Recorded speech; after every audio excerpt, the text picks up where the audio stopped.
by letting you get to hear from somebody. I know many of you have been in this building and thought, okay, now this building looks older than 10 years old. I'm just saying. So what's the deal here? You say you're only 10 years old, so how did this whole thing happen? Well, I want you to get to hear from, it was actually one man, one family that was incredibly generous, incredibly missional, and partnered with us to make this happen. And I know a lot of you are so new that you don't even know him or the story. So I want to just take a couple of minutes and let you get to hear from him. So please help me welcome up Bieritz.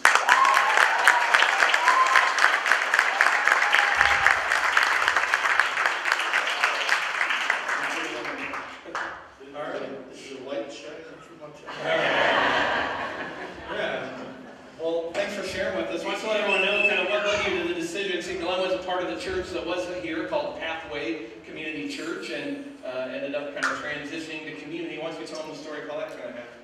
Well, actually, we were a church that was near downtown Aurora, started in 1838. 1838, second church ever, right? Second church in Aurora. The first one was the First Methodist Church. We were there until 1969 when this building was finished, and we moved out here with the hope that we would be able to fulfill our dream. And in the mid-90s, we changed the name of the church because the First Congregational Church just sounded old. And we didn't want to be old. So we changed it to Pathway Community Church. And that was in the mid-90s, and changed our logo and the whole bit.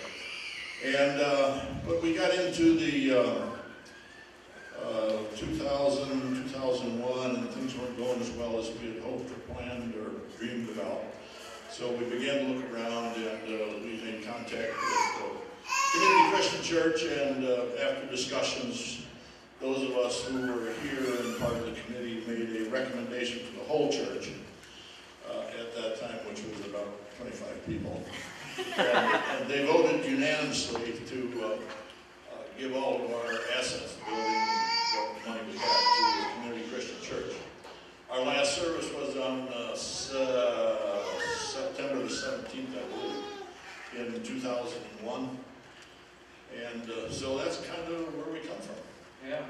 Yeah, and it was a huge step of faith. I mean, for you to give us the building, and pretty much from day one, we came in and just tore everything apart. Took out pipe organ and a lot of different things around here. So it's just taken a lot of faith, and Glenn just kind of let us come in here and do things. And but I know it's been possible for you to get to see it kind of full again. And what are some of your kind of favorite memories? Well, there's several. I remember the first service.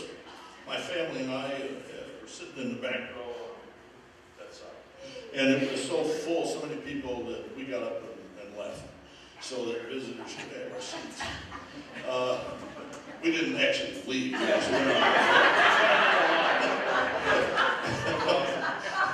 Which was really kind of cool and emotional at the same time, because the only other time that this place was that full, as I remember, was my wife's memorial service was here, and that was a tremendous event for us.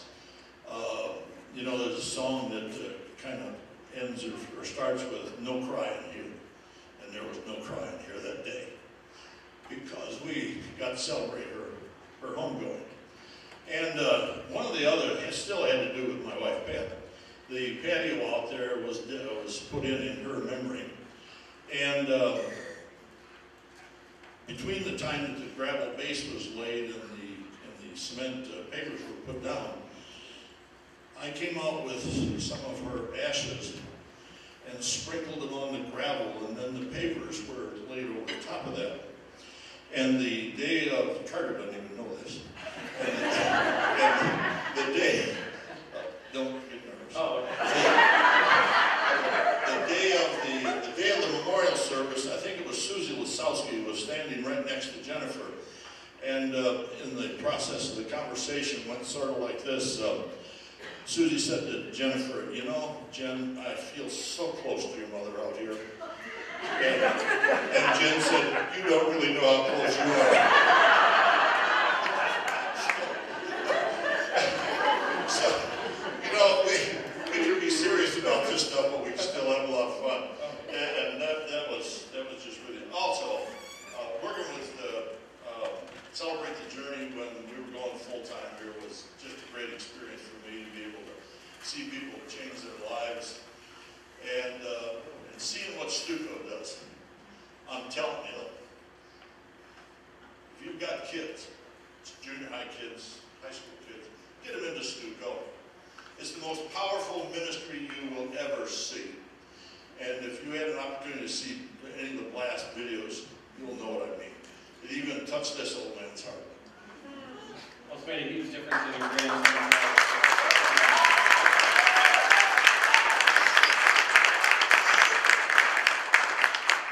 That's his grandson playing drums tonight, so you know who that is. But Glenn didn't just hand us the building and then sort of kind of sit there. He continues to, every day, every week, come out here, help us keep this place up. And he knows that I'm not handy whatsoever, so without that, we would be in a lot of trouble. So you wanted me to ask how come at your age you continue to do that, but I didn't want to offend you by saying, your age. No. Most everybody knows. Well, and see, I think that God calls every one of us to do something really, really important for Him.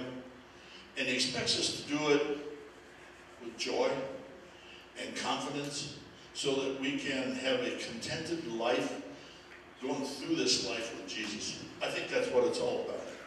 I really do. And folks, it ain't hard. It ain't hard. With Jesus, it is not hard. I can tell you, I'm 83 years old.